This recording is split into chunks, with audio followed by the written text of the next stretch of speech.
Depuis environ un an, David Dossé se sait surveillé. Le porte-parole de l'organisation Togo Debout, que nous avions rencontré en février dernier, a été averti par une ONG internationale. D'après elle, son numéro de téléphone fait partie d'une liste de noms des personnalités mises sur écoute. Et parmi ces noms, il y avait bien sûr des personnalités de l'opposition politique togolaise, d'autres acteurs de la société civile. Et moi, ce qui m'a surpris, c'est qu'il y avait même des gens qui étaient vraiment supposés très très proches du régime, mais qui apparemment étaient également surveillés. Au Togo, la surveillance fait partie du quotidien du militant pro-démocratie. Mais d'après les révélations du Monde et du Guardian, elle a franchi un nouveau cap avec Pegasus, une arme numérique très sophistiquée, vendue aux États par une société israélienne, NSO Group. Un simple clic sur un message anodin et le logiciel s'installe au cœur du téléphone de manière invisible. Pegasus prend ensuite le contrôle des messages, des données, de la caméra ou encore du microphone.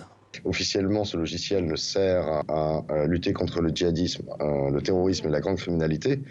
Or, là, on voit très clairement que dans les mains d'un régime autoritaire comme celui du Togo, c'est utilisé pour cibler des acteurs pro-démocratiques. Le père, Pierre Chanel Afognon, est l'un d'eux, l'un des 6 Togolais identifiés par Le Monde et le Guardian comme personnalité ciblée par le logiciel espion. Je ne sais pas si c'est véritablement l'État togolais. Dans tous les cas, ceux qui ont acheté ce logiciel et qui l'ont utilisé contre d'honnêtes citoyens qui n'ont rien dans leur passé en lien avec la criminalité ou autre, je trouve qu'ils ont violé les lois du Togo, dont la loi fondamentale. Et donc, c'est extrêmement grave.